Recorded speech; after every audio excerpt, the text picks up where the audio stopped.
सत साहिब सतगुरुदेव की जय। बंदी छोड़ कबीर साहिब जी की जय। बंदी छोड़ गरीबदास जी महाराज जी की जय। स्वामी राम देवानंद जी गुरु महाराज जी की जय हो।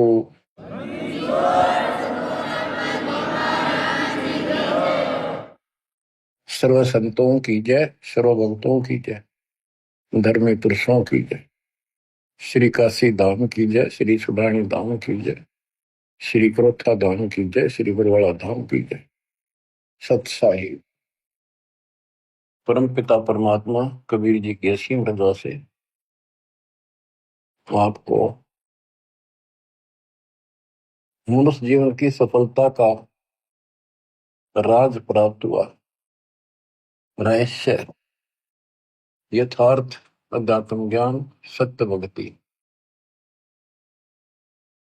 इसके बिना ये मनुष्य जीवन आम सामान्य प्राणी जैसा था, पशु पक्षी के समान है। भक्ति हम मानव शरीर में प्राप्त करके अपना भविष्य सुधार सकते हैं, संवार सकते हैं। अन्य जितने भी शरीर हैं, पशु हैं, पक्षी हैं, कीड़े मकोड़े हैं, ये अपना कर्म भोगते हैं। वो चाहे राष्ट्रपति के घोड़े हों, वहां बढ़िया व्यवस्था है, सेठ के घर कुत्ते भी बन गए और ये वहां उनकी सारी सुविधा है। परंतु ऐसी सुविधा मनुष्य को भी नहीं उपलब्ध होती कईयों को। तो कहने का भाव ये है, मनुष्य जीवन यदि भक्ति नहीं करते मानो स्त्री पुरुष, तो उन पशु पक्षियों में उसमें कोई अंतर नहीं। सुविधा कर्मानुसार पूर्व जन्म के संस्कारों से सबको प्राप्त होती है। दुख और सुख दोनों साथ रहते हैं। अब बात आती है कि भक्ति करनी चाहिए, अवश्य करनी चाहिए। आत्मा मानती है, उसके लिए मानव भटक भी रहे हैं। आत्म ज्ञान बिना नर भटका कदे मथुरा कदे काशी। यथार्थ ज्ञान ना होने चाहिए प्राणी। मानव शरीर धारण करके कभी मथुरा कभी काशी, किता न किता अपना राह ढूंढ रहा है कि किता भगवान मिल जाए। कबीर साहब कहते हैं, पर्वत पर्वत में फिरा, कारण अपने राम, राम जैसे जन मिले, बिन सारे सब काम। बताओ कि परमात्मा की खोज में पहाड़ों पर गए, तीर्थों पर गए, संत समागम अटेंड करे, दान धर्म किए, जैसा मार्गदर्शन मिला, और भी देवी देवता पीर मनाए, मंदिर मस्जिद पूजे, तो मनुष्य जीवन प्राप्त प्राणी को सबतर लगन लगी होती है, क्योंकि वो पिछला संस्कार चंगा होता है, उसका बहुत अच्छा संस्कार होता है, इसलिए मानव शरीर प्राप्त होता है। अच्छा संस्कार कैसे मिलता है? कोई भक्ति की है, धर्म पुण्य किए होते हैं, तो उस कारण से इस मनुष्य जीवन में भी प्रेरणा बनी रहती है कि अच्छे काम करो, कोई भक्ति करो।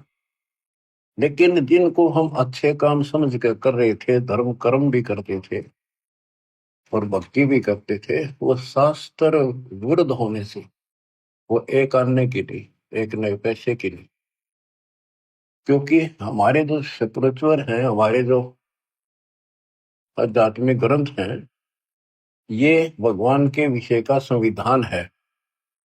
इसमें जैसा कुछ करने को कहा है और न करने को कहा है, हमें वो ही करना पड़ेगा, तभी सफलता होगी। जो हमारे ग्रंथ बताते हैं, हमने उनके अनुसार चलना होगा। इसके लिए जो से हिंदू समाज है, वो अपनी पवित्र गीता, पवित्र वेदों और पवित्र पुराणों को सत्य मानते हैं। और हमारे हिंदू धर्म के धर्म गुरुओं ने जो ज्ञान बताया, उन्होंने यही कहा है कि गीता वेद पुराणों में ऐसा ही लिखा है, ये भक्ति करो। अब यहां हमने सबसे पहले ये देखना होगा कि जो स्पिरिचुअल है, शास्त्र है, हमारे धार्मिक शास्त्र है, वो कौन से किस लेवल के हैं, किस स्तर के हैं। 5 वेद है, वैसे तो वेद एक ही होता है। वेद का अर्थ ज्ञान होता है, बोध का अर्थ भी ज्ञान होता है। भक्ति बोध, भक्ति का ज्ञान। वेद, वेद का अर्थ ज्ञान। सूक्ष्म वेद यानी सवसम वेद, जो भगवान ने सब अपने मुख से बोला होता है, उसको सवसम वेद, सूक्ष्म वेद बोलते हैं। ये कंप्लीट, इसके अंदर कंप्लीट मार्गदर्शन है, ये कंप्लीट है, संपूर्ण है। यह वेद परमात्मा ने, जब हम अपने कर्म छोड़ कर यहाँ पृथ्वी पर इसके साथ आगे, इसके ब्रह्मांडों में, जब तक हमारी पूंजी रही तो हमें सारे ठाठ दिए इसने, आप भी लूटता रहा।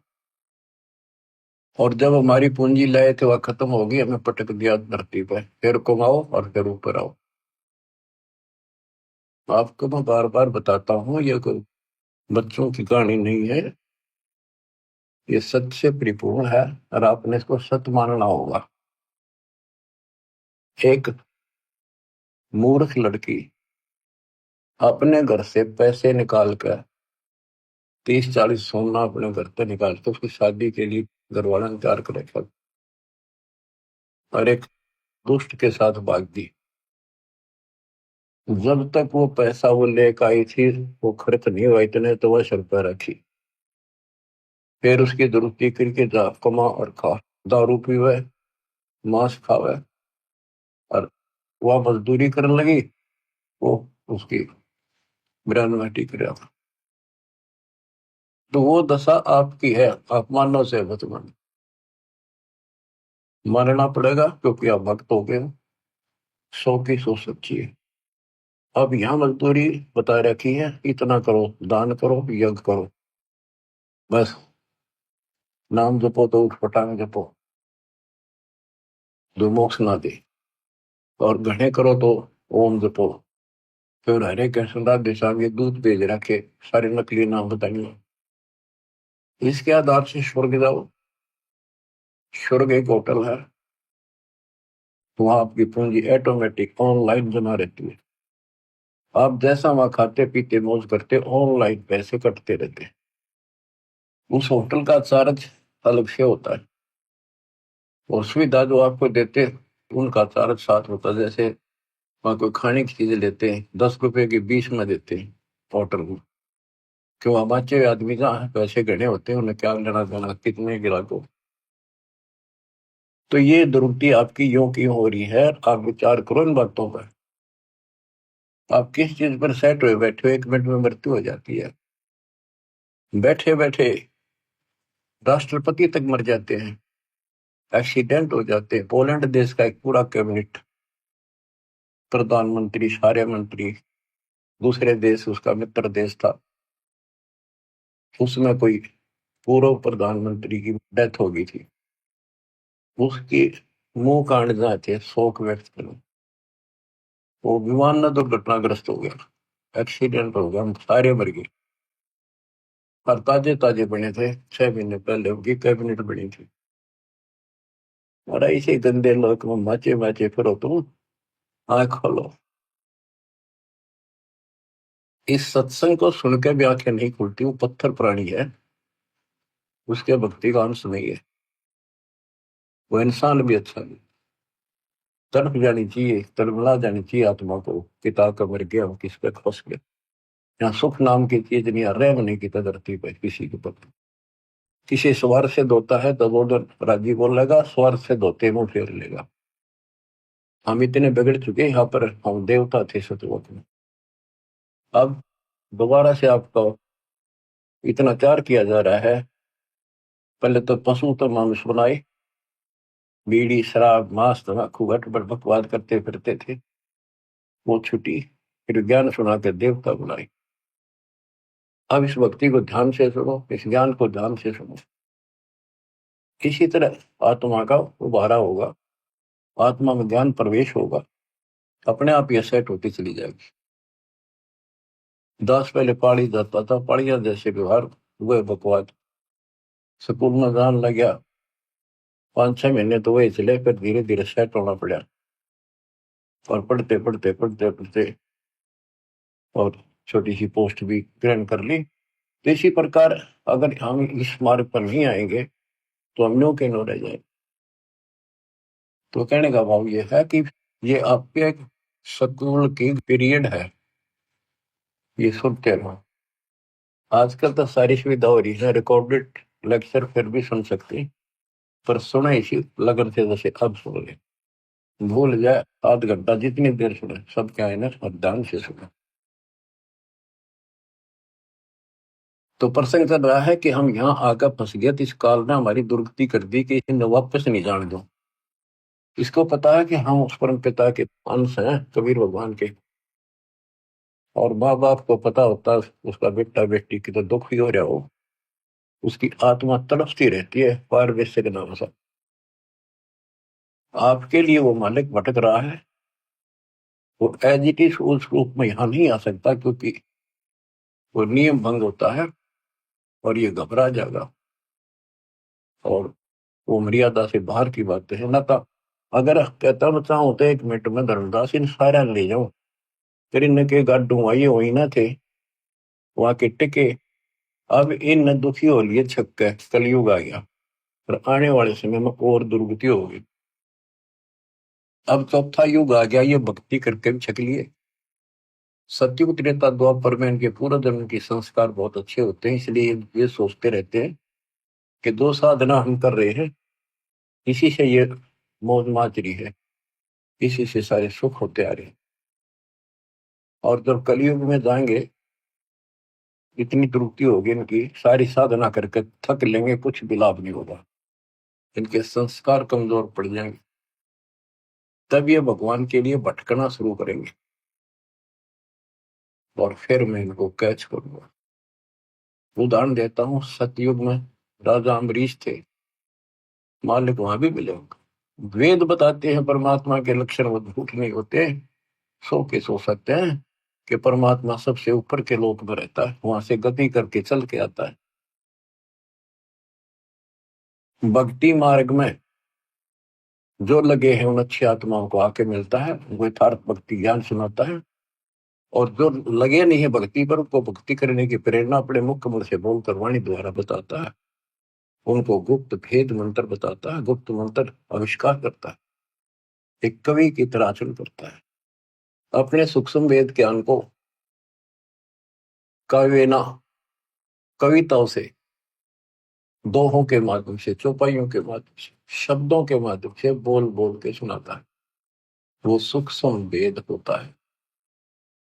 तो अब ये सूक्ष्म वेद बताता हूं, परमात्मा ने वो सूक्ष्म वेद इस ज्योति निरंजन काल सर्वपुरुष सर्वब्रह्म के अंतःकरण में वहां से ईमेल कर दिया। इसके अंदर इसने उसको बाहर निकाला, श्वास से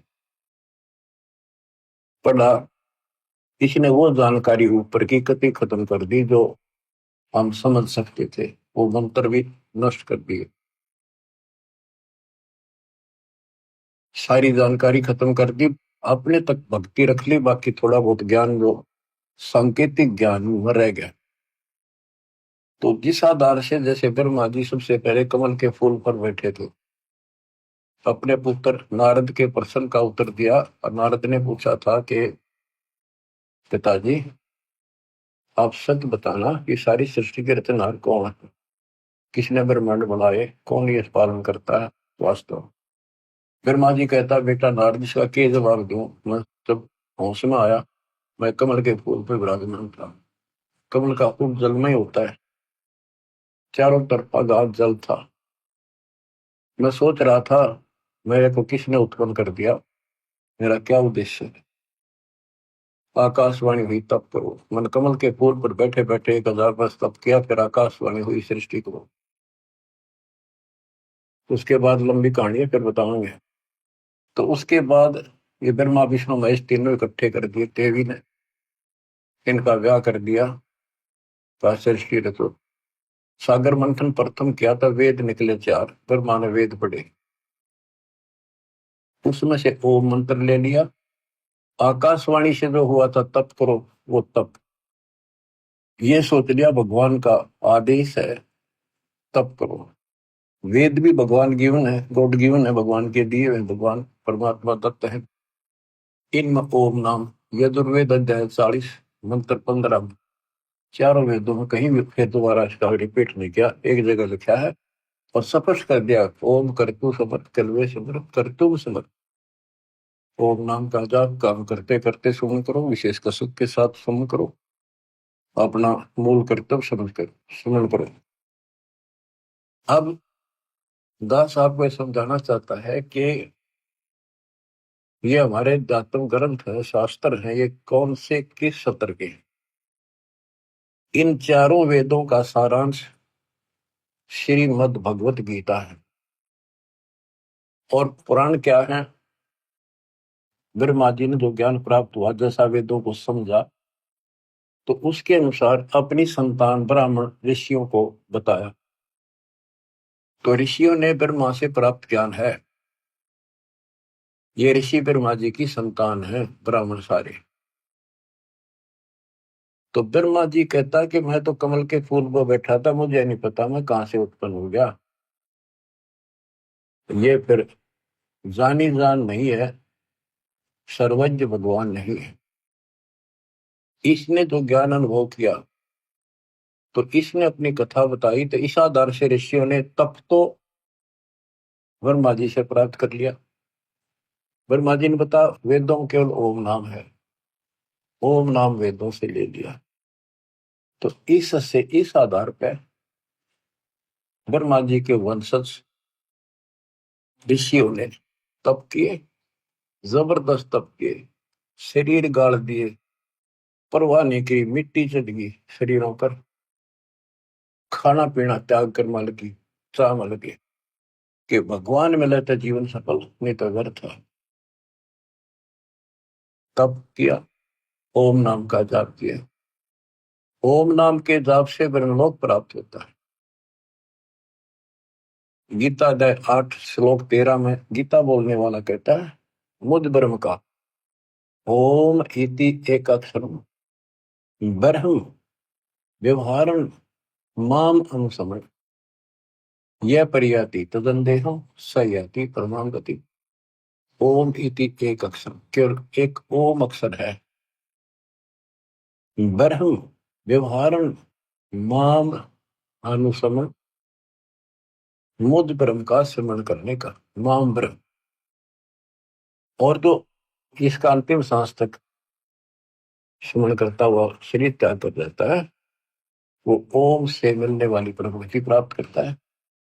देवी पुराण शरीर देवी दुर्गा जी अपने शिष्य प्रिय शिष्य हिमालय राजा को ये बताती है कि यदि तेने मोक्ष चाहिए, उसने कहा जी मुझे ब्रह्म की जानकारी दो, मोक्ष मार्ग बताओ। तो देवी ने कहा कि और सब बातें छोड़ दे, ओम नाम का जाप कर।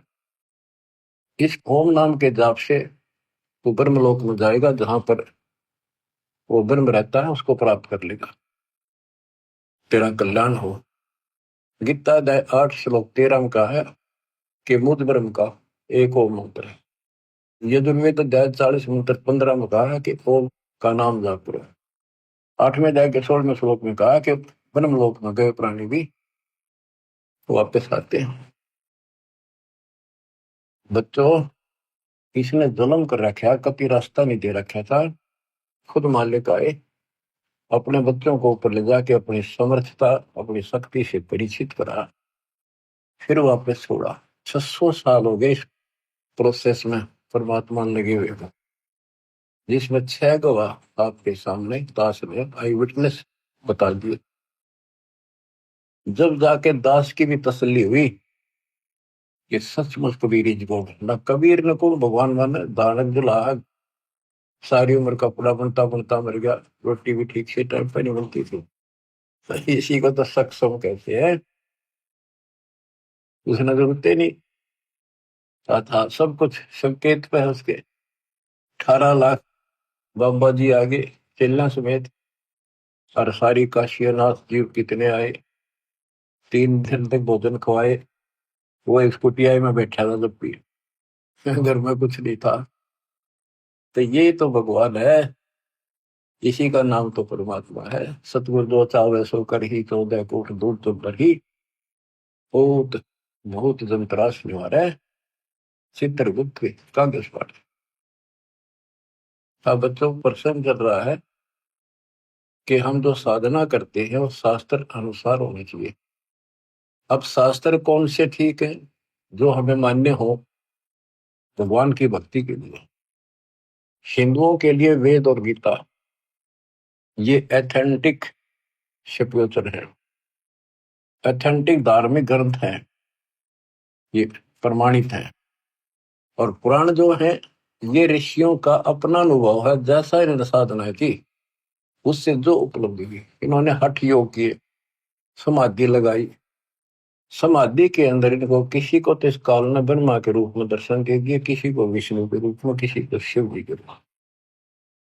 तो ऋषि ने मान लिया भगवान पा गया, ब्रह्मा के रूप में दर्शन दिया उन्होंने। ब्रह्मा जी के पास जाकर स्तुति करी, आप भगवान हो, सारी सृष्टि के मालिक हो, आप अपने को छुपाए बैठे हो, हमने पहचान लिया। इसी प्रकार विष्णु जी को भ्रम पैदा कर दिया, जिनको काल ने विष्णु रूप में दर्शन दिया। उन्होंने मान लिया कि मैं ही सारी सृष्टि का कर्ता रचनहार हूं, नथिंग एल्स। इसी तरह शिव जी को। इसी बात पर एक दिन ब्रह्मा और विष्णु जी की आपस में लड़ाई होगी। ब्रह्मा जी गए विष्णु जी के पास, विष्णु जी ने सम्मान नहीं किया उनका, आजा भाई, मैं बड़ा भाई है उसका, तो भी नहीं कहा आजा बैठ जा।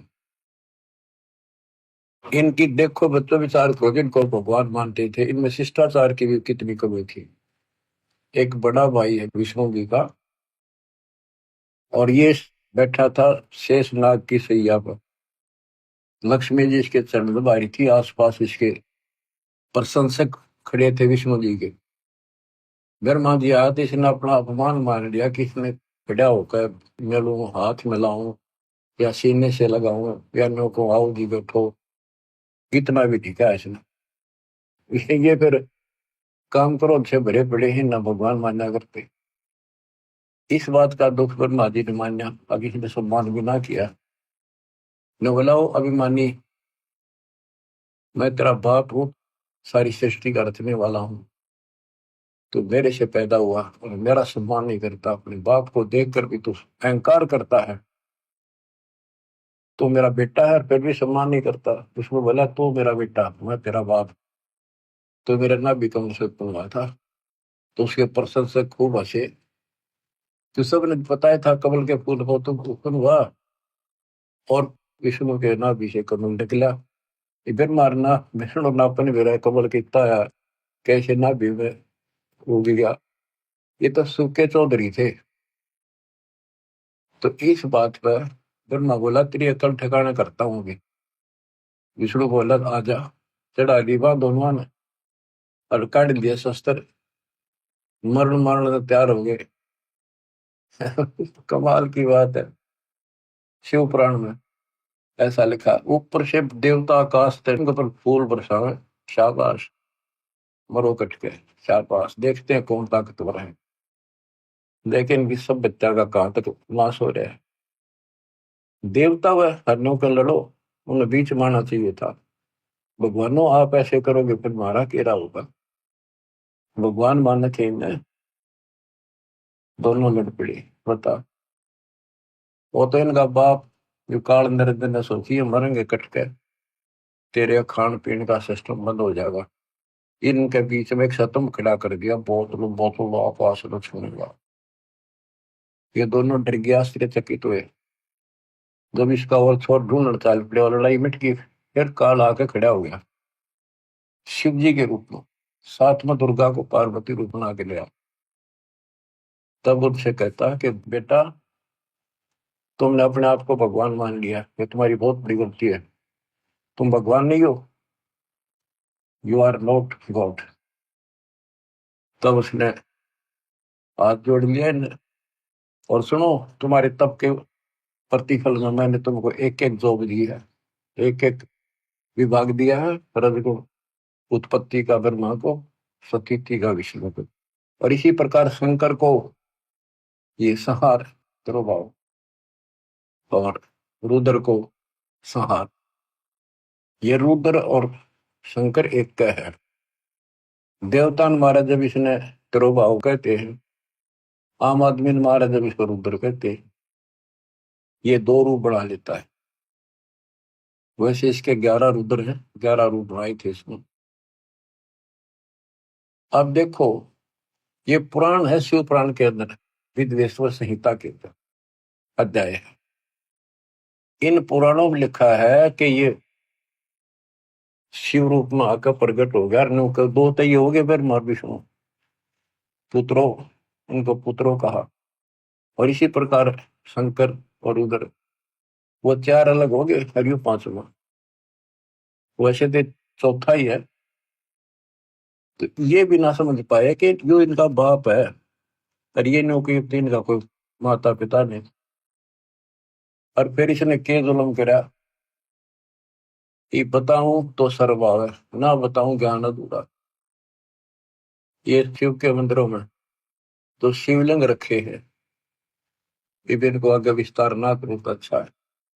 एक मिट्टी के पत्थर के बने हुए ये 2 आइटम इन्हें दे गया आराम खोर। ये डरता नहीं है, माथा गला लिए वह शिवलिंग पूजा। Private part of Shiva and Parvati, ये बदमाशी कर गया। अब सारा संसार इन पर मत्था टेक कर थरा बेड़ा कर कोई। इसने ऐसा नाश कर रखा। सतगुरु आए दया करी, ऐसे दीन दयाल, बंदी छोड़ बरतास का जठर में कृपा। इसने नाश करने में कसर नहीं छोड़ रखी दत्तम की, और दाता ने विकास करने में कसर नहीं छोड़ रखी। अज्ञान कितनी देर रुक आता है, अंधेरा लाइट के सामने नहीं रुक सकता। अब ये रोशनी उदय होगी है, सूर्य उदय हो गया इस तत्व ज्ञान का। अब सब अंधेरा मिटेगा। बच्चों, इस प्रकरण से संसिद्ध हो जाता है कि सबको कति मूढ़ फुला रखा है। इसमें काल और दुर्गा और ब्रह्मा विष्णु है, इसको तो ज्ञान नहीं बेचारों को। इनको जैसे ये डरा धमका कर ला देते उसी तरह बन देते। उसके बाद यह शिवलिंग पूजा शुरू होगी और तेरा गजब हो गया। अब आते इस बात पर कि हम भक्ति करें तो शास्त्र अनुसार करें। यदि पुराणों अनुसार करेंगे तो ये जड़े ढोएंगे जो इन्हें बता रखे भगवादिया ने। गीता और वेद गॉड गिवन है, कबीर गॉड गिवन।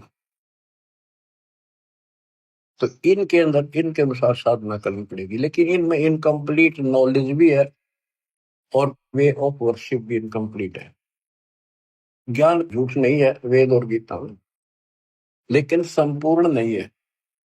अधूरे ज्ञान से अधूरा काम, संपूर्ण ज्ञान से संपूर्ण ज्ञान। श्रीमद् भगवत गीता श्री कृष्ण जी ने बोली, ये मानते हैं। इनका बिल्कुल ठीक है, क्योंकि वो बोलता श्री कृष्ण लिखा था, अंदर कैसेट काल की चढ़ा रखी थी। काल बैठ कर बोल गया ब्रह्म। अब गीता में क्या बताया है, ये खुद अपने को नासवान बताता है। गीता अध्याय 2 के श्लोक 12 में, 4 के 5 में, 10 के 2 में, कि तेरे और मेरे बहुत दिन होगी अर्जुन, तू नहीं जानता, पर ये आगे भी होते रहेंगे। ये मत समझो कि आज ही जन्म, पहले भी जन्मे थे, आगे भी होंगे। मैं जानता हूं, मेरी उत्पत्ति को ये देवता नहीं जानते। 10वें के 2 में कहा, क्योंकि ये मेरे से उत्पन्न हुए। अब बाप की उत्पत्ति को बच्चे कैसे जाने, दादा बता भाई। तो दादाजी कबीर भगवान इनके दादा है। तो बच्चों, कौन ब्रह्मा का पिता है, कौन विष्णु की मां, शंकर का दादा कौन है, हमको दो बता। ब्रह्मा विष्णु महेश तीनों भाई। इनका पिता ज्योतिर्नंदन, मां दुर्गा और दादा सतपुरुष कबीर भगवान। गीता गए 16 श्लोक 23 में कहा है कि जो शास्त्र विधि को त्याग के मनमाना आचरण करते हैं, उनको ना सुख प्राप्त हो, ना कोई सिद्धि प्राप्त हो, ना उनकी गति यानी मोक्ष हो। फिर भक्ति करते इसी के लिए। गीता 10, 16 श्लोक 24 में स्पष्ट कर दिया कि इससे करते और अकर्तव्य में जो करने योग्य कर्म है, न करने योग्य कर्म है, उनके लिए अर्जुन ये शास्त्र ही प्रमाण। शास्त्र आपको सिद्ध कर दिया, गीता और विष्णु इनके सतर के। हम बच्चों, हमारे लिए जो शास्त्र है हमारा सूक्ष्म वेद है, जो कबीर गॉड गिवन है। हमारे को इसकी कति जरूरत नहीं थी, ना गीता की, ना वेदों की, ना पुराणों की। और 17 फरवरी 1988 को दास का भाग्य उदय हुआ। पूज्य गुरुदेव से दास की किस्मत जागी, दीक्षा प्राप्त हुई, दीख मिली। उससे लेकर सन 2000 तक दास परमात्मा कबीर जी द्वारा दिए ज्ञान और संत गरीब दास जी के अमर ग्रंथ के आधार से सत्संग किया करता था दास। उनकी ऑडियो भरी, उनकी वीडियो भी तैयार की थी, कैसेट बना करती बड़ी बड़ी सी, वो वीसीआर में चला करती। तो उसके बाद एहसास हुआ कि ये ज्ञान तो भगवान पहले बताया करते कि इससे नहीं माना, बाद में सारे भाग्य 64 लाख और खूब लाभ हुए। जब तक मालिक तेरे को पहचानेंगे नहीं, गॉड नहीं मानेंगे, भगवान नहीं मानेंगे, कोई नहीं टिकेगा। दास को प्रेरणा दी गुरुदेव ने कि हो सकता गीता वेद पुराणों में पाना चाहिए ये ज्ञान को, कि भगवान बता रहे हैं ऐसा है, और वेद गीता सच्चे हैं तो इनमें पाओगी बात कुछ ना कुछ। 2001 में दास ने ये गीता मंगाई, उसको पढ़ना शुरू किया। मालिक की कुछ रजा थी, दूसरी खोलते तीसरा पेज पलटा, अध्याय 18 का श्लोक नंबर 61 शुरू में है ये। और गीता भी हाथ लागी जिसमें आमने सामने शब्द और अर्थ है। ये दूसरी आ जाती तो मत्था मार कर बैठ जाता मैं भी। तो इसमें अर्थ सामने है, कति एग्जैक्ट ज्ञान समझ में आ जाता है। तो उसमें पाया कि परमात्मा सबके हृदय विराजमान है, कर्मानुसार एक यंत्र की तरह घुमाता है। और हे अर्जुन, तो स्वभाव से उसी परमेश्वर की शरण बजा, उसकी कृपा से तो परम शांति को, सनातन परम धाम को प्राप्त कर। मेरा तो एकदम जैसे नींद तो जाग्या कर आदमी और सौपन देख ले को घना अच्छा और कूदता उठा करे, वह बनी मेरे साथ। ओ तेरे की फिर लगा, नोट कर लिया ये श्लोक अध्याय। फिर देखा धीरे धीरे रोक तेरे की सारा खजाना बड़ा सारी है सच्ची परमात्मा की। 15वां अध्याय 8वें अध्याय 7वां देखा, रजगुण धर्मा सतगुण विष्णु, यह हम पढ़ाया करते सूक्ष्म वेद में। रजगुण धर्मा तम गुण शंकर, सतगुण विष्णु कहावरी, चौथे पद का भेद निहारा, दरला सदगुण पावरी। कबीर सागर में, कबीर साहब के ग्रंथ में, गरीबदास जी के ग्रंथ में स्पष्ट है, धर्मा विष्णु महेश और ये इनका बाप चौथा।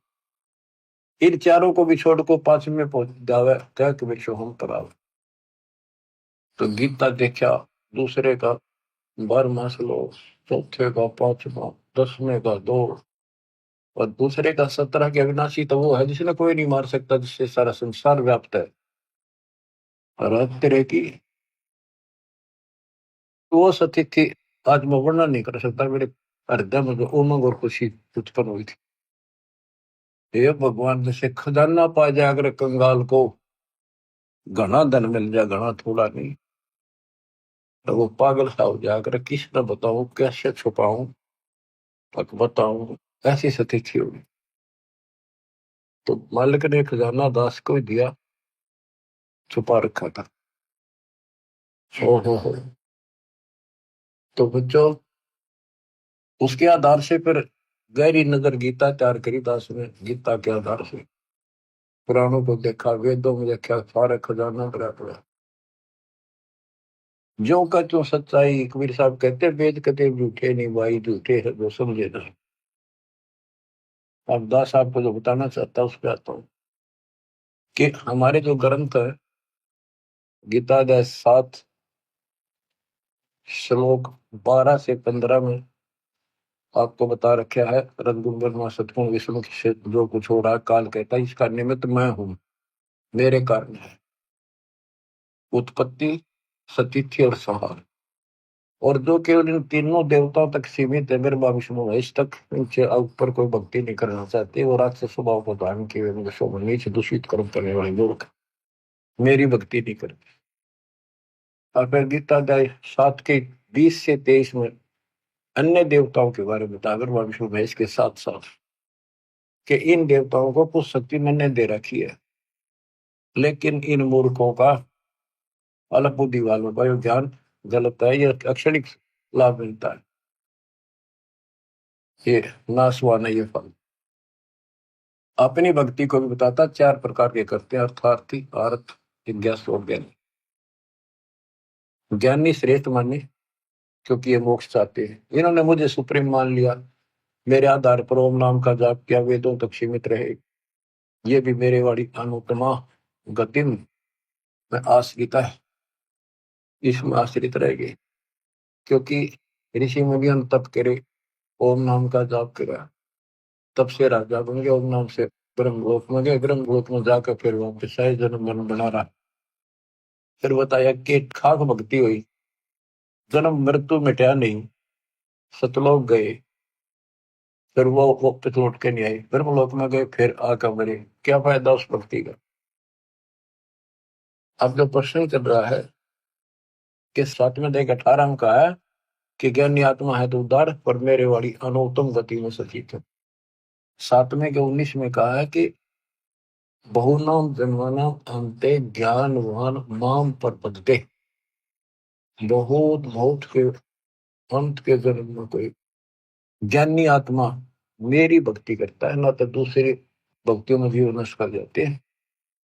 मेरी भक्ति भी कोई कोई ज्ञानी किसी अंत के जन्म में एकादे में भटक कर करता है, ना तो नीचे वाली देवताओं में भक्ति करते रहते हैं।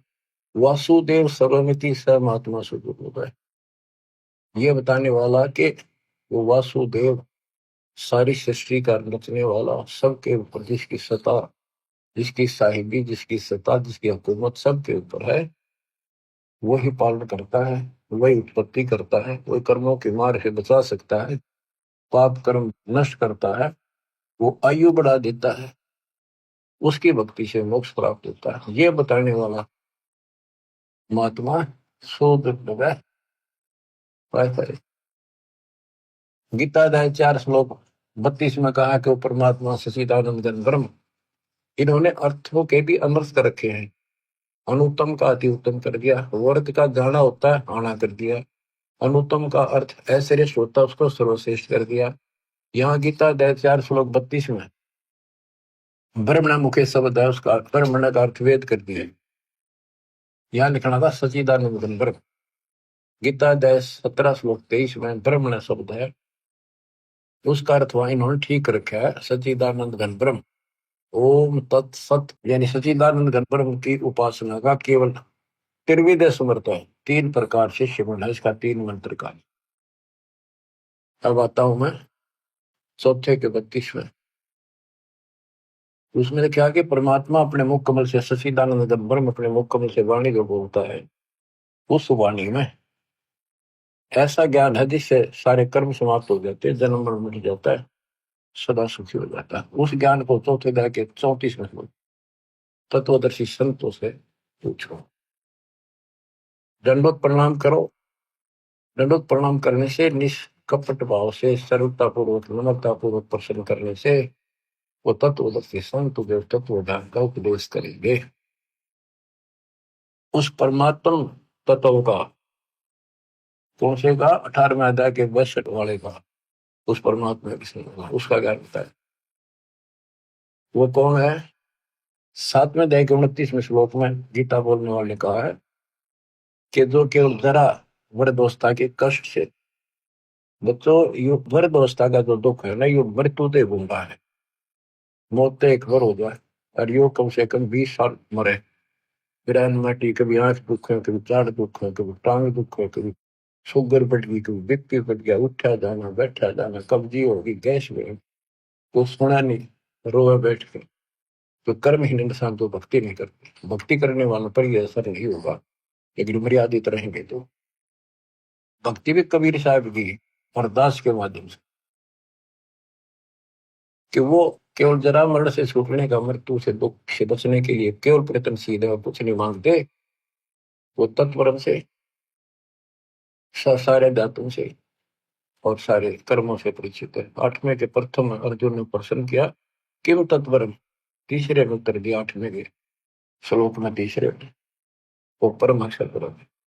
आठवें के 5-7 में गीता बोलने वाला अपनी भक्ति कहता है, मुझे भक्ति कर मेरे पास रहेगा, जन्म मरण बराबर रहेगा अपना दोनों का।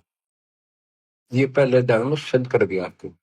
8 में के 8, 9, 10 में कहा, सचिदानंद ब्रह्म की जो भक्ति करता है परम अक्षर ब्रह्म जी उसके पास जाता है। 15वें अध्याय के चौथे श्लोक में कहा है कि तत्व ज्ञान रूपी शस्त्र से इस ज्ञान को काट कर उसके पश्चात परमेश्वर के परम पद की खोज करनी चाहिए, जहां जाने के बाद साधक फिर लौट कर संसार में नहीं आते। जिसने सारी सृष्टि की रचना की है उसी की भक्ति की। 15वें अध्याय के 17वें श्लोक में कहा कि उत्तम पुरुषत्व ने परमात्मा ही उदारते हैं। उत्तम पुरुष, पुरुषोत्तम श्रेष्ठ परमात्मा तो कोई और है जो परमात्मा कहा जाता है? परमात्मा। और जो तीनों लोकों में प्रवेश करके सबका धारण पोषण करता है, वो अविनाशी परमेश्वर है।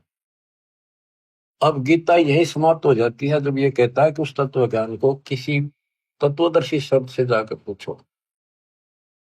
मोक्ष उससे होना, जन्म मरण उससे मिटना, गर्भावस्था का संकट उससे कटना, एक मालिक कुल का वही है। उसकी साधना कहाँ है? वो ना वेदों में। वेद कतेब, वेद ये 4 और 4 कतेब इन मुसलमानों की, ईसाइयों की, जबूर, इंजिल, तौरेत और कुरान। ये 4 कुरान, 4 किताब और 4 वेद कतेब एक जैसा ज्ञान है, यानी इनकम्प्लीट है। हम इनको गलत नहीं कहते कि ये गलत है, अधूरा ज्ञान है। अधूरे ज्ञान तो फिर लाभ क्या होगा, अधूरा ही काम। अब आपको बताता हूँ थोड़ा सा पाक कुरान मजीद।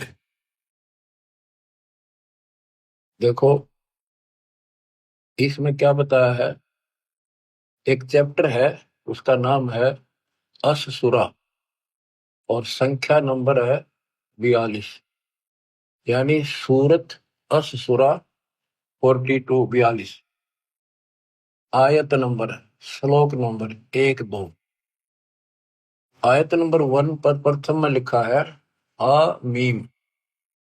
आ माने है, मीम माने मैं, है और मैं, ये 2 अक्षर अलग अलग, जैसे क, ख, ए, ऐसे है और मैं। फिर दूसरी आयत में लिखा है एन सीन काफ। जैसे हम पंजाबी सीखा करते थे, चौथी कक्षा शुरू हो जाती थी पहले पंजाबी, पंजाब ज्वाइंट था, हरियाणा और पंजाब एक थे।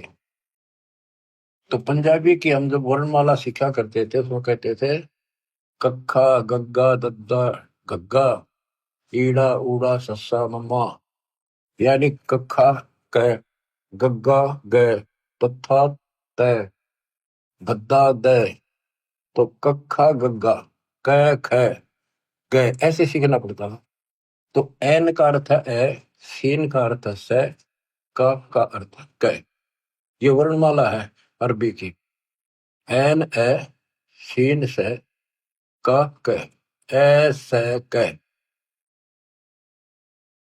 इसके अनुवादकर्ता ने, पाक कुरान के अनुवादकर्ताओं ने ये लिखकर छोड़ दिया है कि इन 2 आयतों का अर्थ तो अल्लाह ही जान सकता है और कोई नहीं। ये क्या है? गीता अध्याय 17 श्लोक 23 में ओम तत्सत, ये 3 मंत्र। इनमें तीनों मंत्रा का पहला अक्षर है ए से क। जिनको तीनों मंत्र प्राप्त है वो बच्चे आसानी से समझ जाएंगे। ये वो मंत्रों का केवल पहला पहला अक्षर लिख रखा है, इस बहुत नथिंग। तो ऐसा कहते के हासिल होना था, ओम तत्सत से क्या हासिल होना था, अब इसकी एब्रीविएशन निकली सारी। अब इसको सारे से विस्तार से करा, तब पता चला ये सूक्ष्म वेद में पहले ही था। बच्चों आंख खोलो, दास कौन है? कबीर साहब कहा करते हैं कि वही मैं सारी सृष्टि का मालिक हूं, मैं खुदा हूं, लेकिन कौन जाने से बात नहीं। दास कहता विश्व में एक नंबर का तत्वदर्शी संत दास है, नथिंग एल्स। इतना कह रहा हूं मैं। अब पाक कुरान सूरत फुरकानी 25 में आयत 52 से लेकर 59 तक 52 से 59 में स्पष्ट किया है कि हे हजरत मोहम्मद, हे मोहम्मद, हे नबी, हे रसूल। कौन बोल रहा है? कुरान का ज्ञान देने वाला अल्लाह। कि ये काफिर लोग जो है कबीर अल्लाह को नहीं पूजते, इसके अतिरिक्त औरों को भी शरीक करते, दूसरे देवताओं को। तो इनके साथ संघर्ष करना कबीर के लिए, और इनकी बातों में नहीं आना। तेरी बात ना मानना, लड़ाई नहीं करनी, ते इनकी ना मानना, मेरी बातों में विश्वास कर। ये वही है जिसने 6 दिन में सृष्टि रची, 7 दिन तक पैदा बैठा। सृष्टि में सारी आयु उत्पत्ति, माता पिता भाई बहन सब, सारी नदी नाले तारे पृथ्वी स्वर्ग पाताल सब बनाया उसी ने। और वही पाप कर्मों को नष्ट करने वाला है, गुनाहों को अच्छी तरह जानता है। उसकी खबर किसी बाखबर से पूछो। तो यहाँ पाक कुरान भी यहाँ पर समाप्त हो जाती है। इसमें वो ज्ञान है ही नहीं उस अल्लाह का जिसने सृष्टि रची। तो ये गलत नहीं कह सकते किसी ग्रंथ को, लेकिन ये इनकम्प्लीट है। इनकम्प्लीट से मोक्ष नहीं हो सकता। मोक्ष तो संपूर्ण अध्यात्म ज्ञान से होगा, और वो तत्वदर्शी संत बताता है। इसमें स्पष्ट कर दिया दोनों पवित्र धर्मों की पवित्र शास्त्रों ने कि पूर्ण परमात्मा की जानकारी तत्वदर्शी संत बताते हैं। जैसे पाक कुरान सूरत अस-सूरा 42 में प्रथम आयत में हा मीम, हा का अर्थ है, मीम का अर्थ है मैं। जैसे हा, मम्मा, कखा पंजाबी की वर्णमाला में, ये अरबी वर्णमाला है। और मैं, इसका अर्थ है हक मंत्र। हक मंत्र जिसके पहले अक्षर ये है एन सीन का। तो ये बच्चों, ये तो एक संकेतिक है। वेद कहते हैं जो तत्वदर्शी संत होता है वो सदग्रंथों के सांकेतिक शब्दों को विस्तार से खोल कर बताता है, उसका यथार्थ ज्ञान देता है। गीता अध्याय 7 श्लोक 19 फिर दोहराता हूँ। बहुनाम जन्मानाम अंते ज्ञानवान नाम प्रपत्ते। बहुत बहुत के जन्मों के किसी अंत के जन्म में कोई ज्ञानी आत्मा मेरी भक्ति करता है कर्म की, अन्यथा वैसे ही डलेड होकर चले जाते हैं। जैसे मार्कंडे ऋषि था, ओम नाम का जाप करा था, साथ में तप करा था। ये खिचड़ी ज्ञान है नहीं, सारे जड़े लोग हैं। चाहे कितने बड़े ऋषि लग गया करते तुमने, आज वो बालक दिखाई देंगे। इस बालक की दृष्टि से, तत्व ज्ञान की दृष्टि से देखोगे। उसने ब्रह्मलोक की साधना करने का ठान रखी थी, वही टारगेट था। इंद्र आया, इंद्र की उर्वशी भेजी, सब फेल होकर चलेगी। तब इंद्र को कहता है, इंद्र आ जा, तो तेरे को सही मार्ग बता दूंगा। ब्रह्मलोक की भक्ति कर ले, ब्रह्मलोक में जागा, ब्रह्म की साधना कर। ये तो सब का ये ज्ञान भर रखा है। इंद्र स्वर्ग का राजा बोला जी फिर देखेंगे, ये तब ना मौज करते। ऐसे ही आप किसी आज कोई पोस्ट पर बैठे अच्छी पर उसमें समझाने की चेष्टा करो, कोई तो बाद की बातें फिर देखेंगे। कोई चौधरपुरी है, अब्राहिम सुल्तान तुमको देखो, क्या क्या सुख थे, भगवान ने नरक से काट के बाहर गिरा अपने बच्चे को। ये रोड मार रहा था, काल मूर्ख बना रहे। तो कहते हैं बहुत बहुत अंत के जन्म में कोई मेरी साधना करता है, मार्कंडेय ऋषि ब्रह्मलोक में जाकर फिर वापस आओगे, तब से राजा बनेगा, फिर गधा बन के धक्के खाओगे। ये खाक साधना थी। ऋषि मुनि सब करें तपस्या, हे भगवान हमें मोक्ष दिए, तप करवा के राज दे दिया, 184 में ठोक दी। आपको बताया शिवलिंग की पूजा किसने शुरू करी, किसने करवाई? पापात्मा ने। इसको परमात्मा कहते थे। बच्चों आँख खोल लो, उस मालिक की कृपा कैसी बरस रही आपके ऊपर। और इतना ज्ञान समझ गए बच्चों, नहीं मानोगे तब तो पत्थर हो कर। काम ने मना नहीं किया किसी संत ने, लेकिन भगवान बोलना गलत है। खूब डटकर मेहनत मजदूरी करो, किसानी करो, दुकान पर जाओ, जो भी जॉब है काम करो, नौकरी करो, नेक नीति और डट कर सेवा करो, गफलत ना करो वहां पर, ताकि सबको अच्छा लगे कि भगवान से डरने वाला है, किसी भी काम में कोताही नहीं करता, कोई आलस नहीं करता, ठगी नहीं करता। और मालिक ने याद रखो, अब जैसे आपको बताया कि पंजाब का एक राम राय नाम का सरदार जी थे। वो लोग परमात्मा के चाहने वाले, संतों का सम्मान करने वाले शुरू से ही हैं, क्योंकि उनके गुरुओं ने एक ऐसी धारणा में भर रखी है। संत गरीबदास जी का एक शिष्य ब्रह्म वेदी का पाठ सुबह सुबह बैठकर ऊंची आवाज में एक तालाब पर बैठकर करे था, स्नान करके कुएं पर, तालाब पर वहां बैठ कर ब्रह्म वेदी यानी वाणी का पाठ करे था सुबह सुबह, गरीबदास जी की वाणी का, जो हम नित्य नेम करते, उनका अपने हिसाब से बनाया हुआ था, उसी वाणी से निकाल कर। तो राम राय चौधरी 900 बीघे का मालिक था। वो भी घूमने फिरने गया फ्रेश होने, तो उसने आते समय देखा एक संत वो वाणी बोल रहा है, कि ये वाणी बहुत पसंद करते हैं, क्योंकि ये गुरु ग्रंथ साहिब जी का पाठ सुनते रहते हैं। लेकिन वो वाणी कुछ विशेष कसक करी, खींच लिया उसको, वहां बैठ गया जाकर।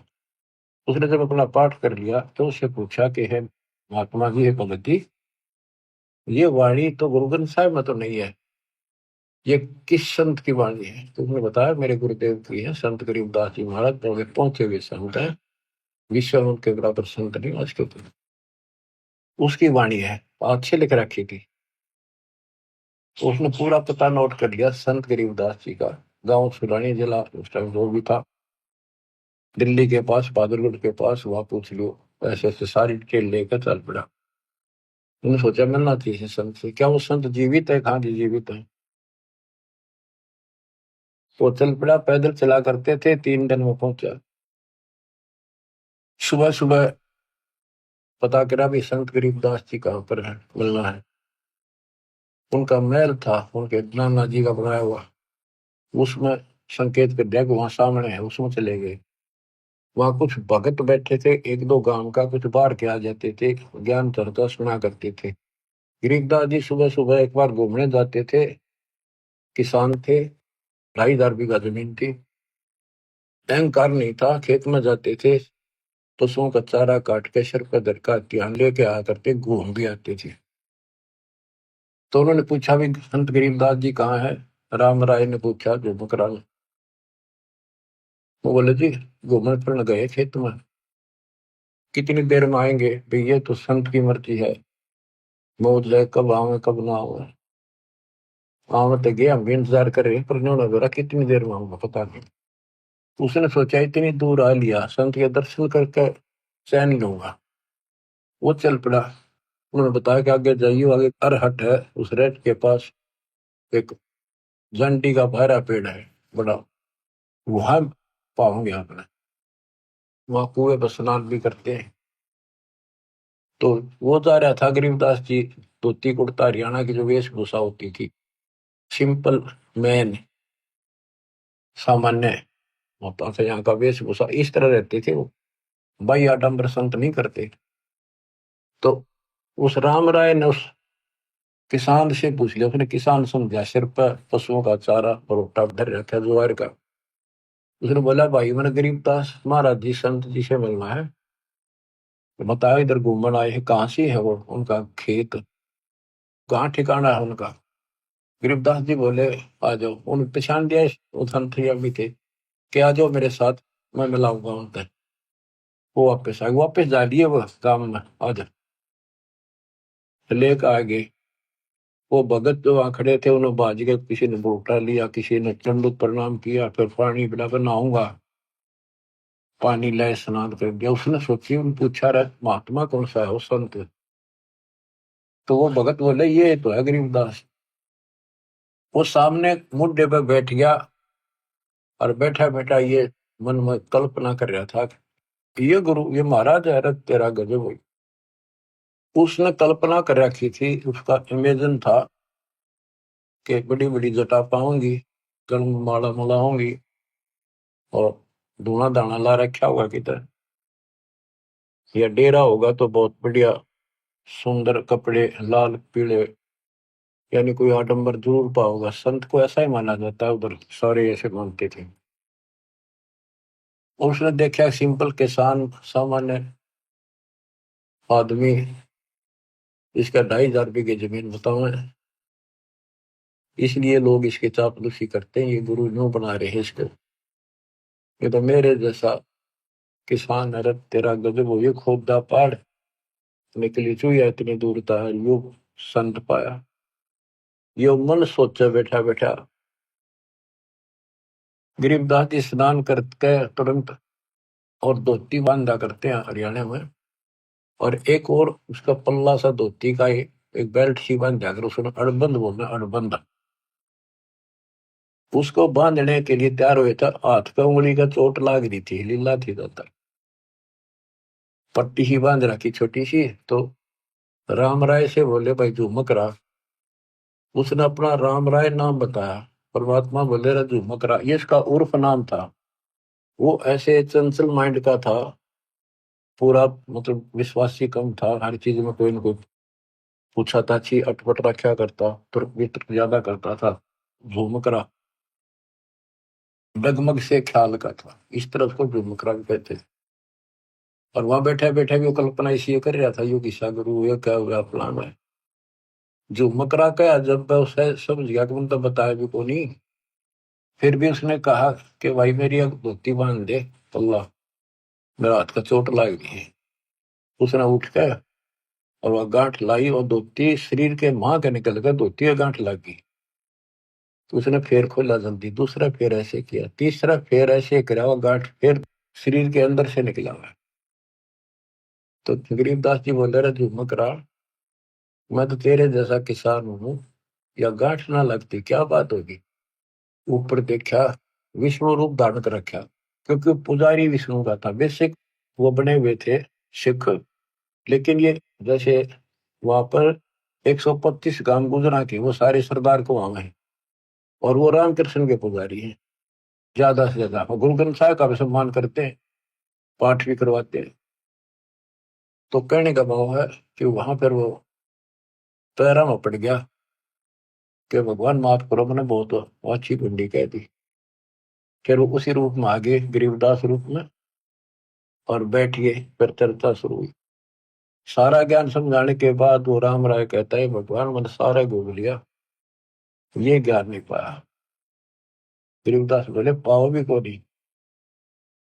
सब गीता का मूल है राई झूमक रहा, ये सुख संवेद समूल सुनो राई झूमक रहा, तत्व ज्ञान कोई ना कहे राई झूमक रहा, ये पैसे ऊपर नाच सुनो राई झूमक रहा, कोटों मध्य कोई नहीं रे झूमक रहा, अरबों में कोई गर्क सुनो राई झूमक रहा।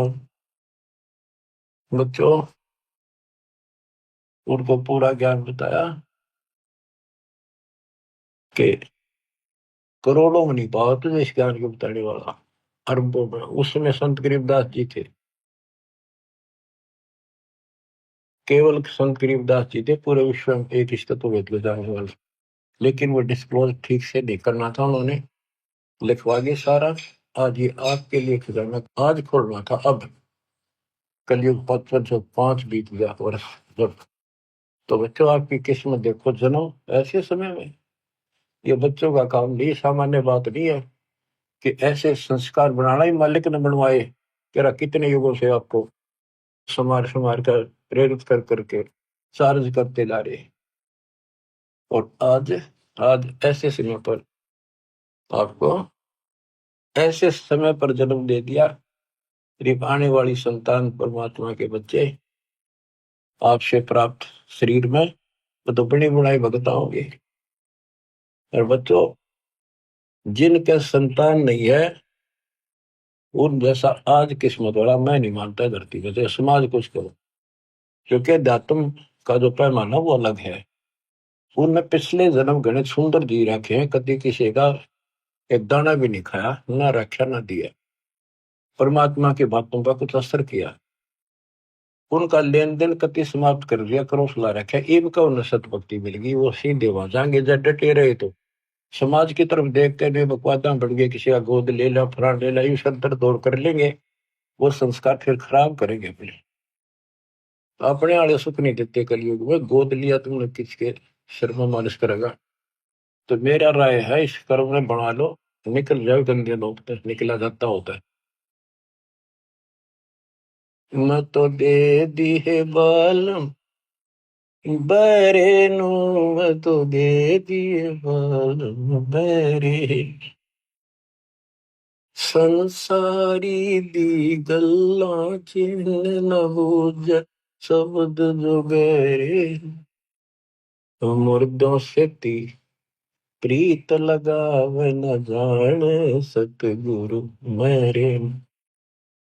ऊंची थलियां खेती बोवे भूल रहे नजर डरे, श्वेत छतर शिर मुकुट विराजे, देखत नास चेहरे। ये संसार समझदा नाही, कहंदा शाम दोपहरे, ये संसार समझदा नाही, कहंदा शाम दोपहरे, गरीब दास ये वक्त जाते है, रोगे इस पहरे, गरीब दास ये वक्त जाते है, रोगे इस पहरे। बच्चों सुधर जाओ, संभल जाओ। इतना गजब का अवसर आपको मिला है जीवन का, आप सामान्य आत्मा नहीं हो। साधना से मस्करी 14 साल मल अखाड़ा जीतेंगे युग युग के बाद। आप वो युग युग के मान हो, वो पहलवान हो इस भक्ति के अखाड़े के, फाइनल गेम में आ रहे हो। सावधानी बरतना, मालिक आपको सदबुद्धि दे, हिम्मत दे, बुराइयों से बचावे, मोक्ष दे। सत साहिब।